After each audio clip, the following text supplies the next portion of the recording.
Welcome everybody to another episode of SC4D. This is episode number 22, and I'm bringing you a Zerg versus Protoss.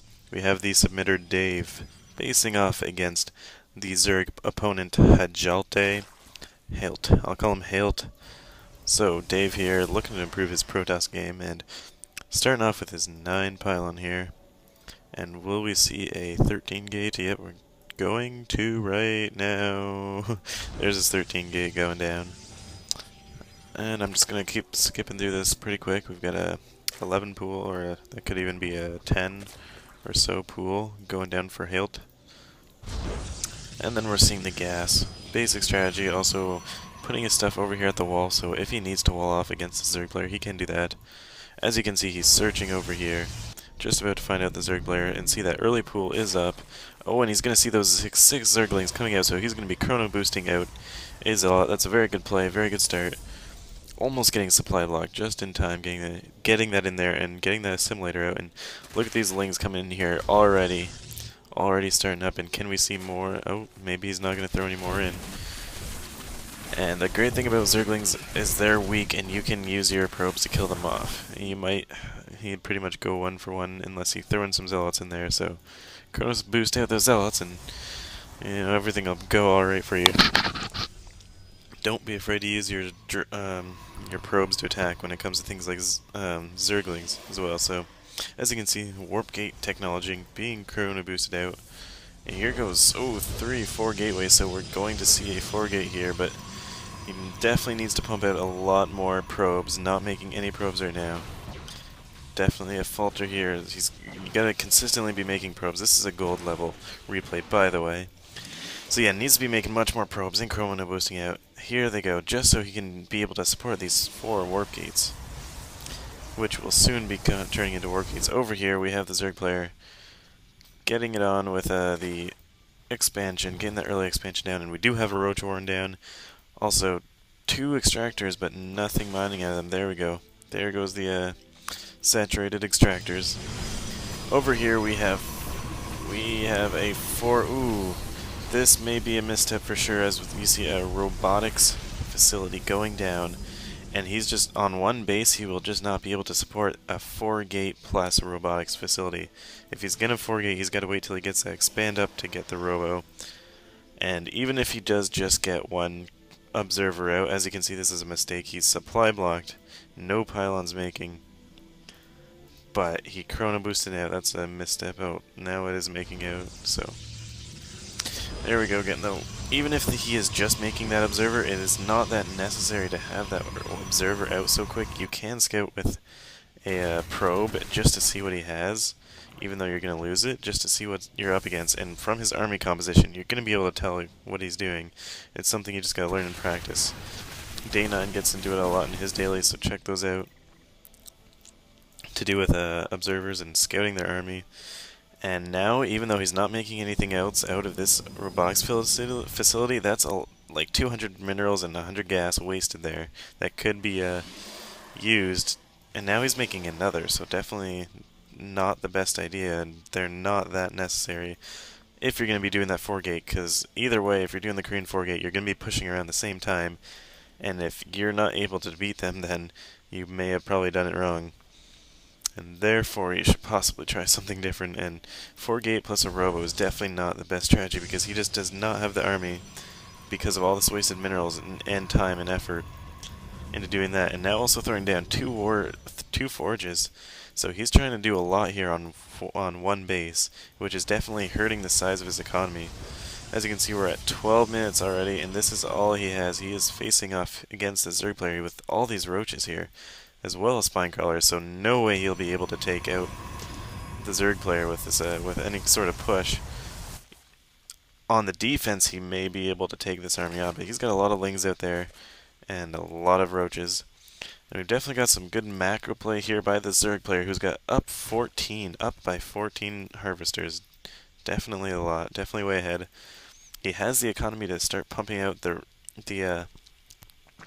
upgrades and everything, and I'm very pleased to see the Zerg player doing a Roach Hydra build against Protoss, because it's so effective. Roach Hydra is so good against warp gate units, especially with that Hydraulisk update or upgrade.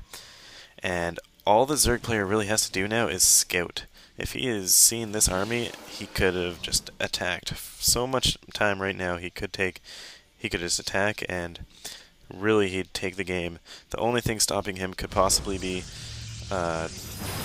force fields, just like that. The force fields funneling all his Zerglings, definitely a smart play, but Zerg player just going to keep spreading creep, and he's going for the expansion.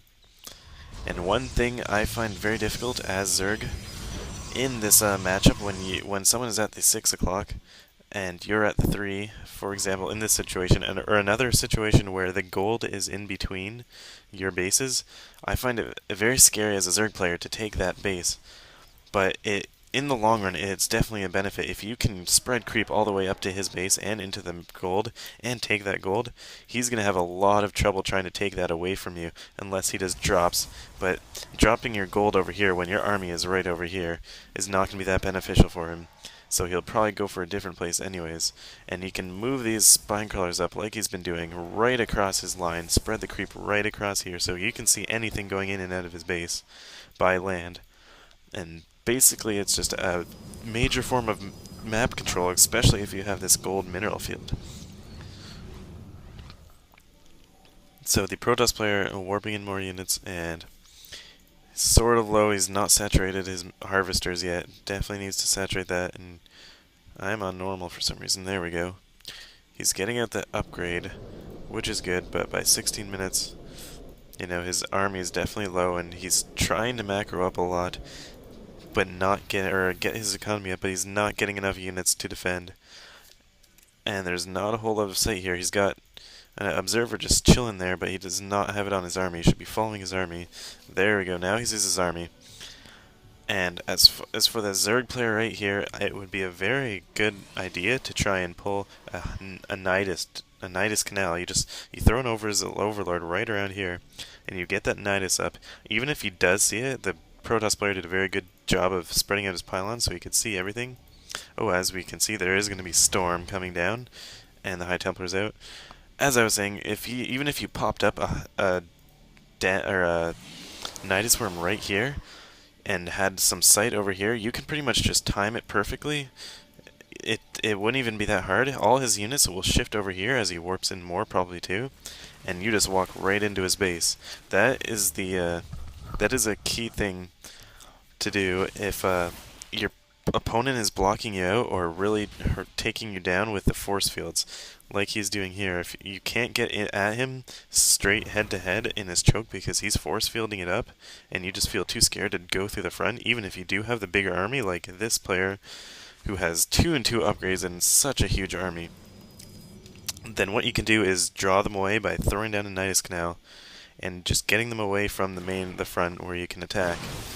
Or funnel them through the Nidus Canal. Either way, you've got options. It's like the backdoor on Blistering Sands. You have those options, which are so beneficial when you're on the attack. And this army moving out here, and he's going to get some shots down. Oh, there goes the Storms. The Storm's going down and just taking out some units there. But good micro, moving his units away. Now he should be going back in, knowing that the Storms are pretty weak. They still do have a lot of energy, though, so Zerg player just need to keep spitting out more units and units, as he can see that this army is not very big at all. He has lost his creep, so he does not see it. Now he sees it coming in, and there is not many units here, but he can hardly tell because of the fog of war. A lot of people are scared at the size of armies because they can't fully see it, or they think they can't fully see it in the fog of war, when in reality it's not as big as they think it is. And here's a misstep, letting his hatchery go down, which definitely probably will eventually need. So now he's going to have to create another one, but he can trap the units in here in the choke. Storm's going down, and he's got to micro those out of the way of the Storms, but look at this, he's just taking them down one by one. His army way ahead here, and those Storms just not enough to affect the player, and all the armies going down, the whole army gone. This is the counterattack position right now. He needs to go for that counter, and he cannot get through the force field, so definitely good placement here, but only force field, only sentries, and he's got to see that. there's nothing here, and he's pulling away, and this is just lack of scouting because he has no clue that he could completely wreck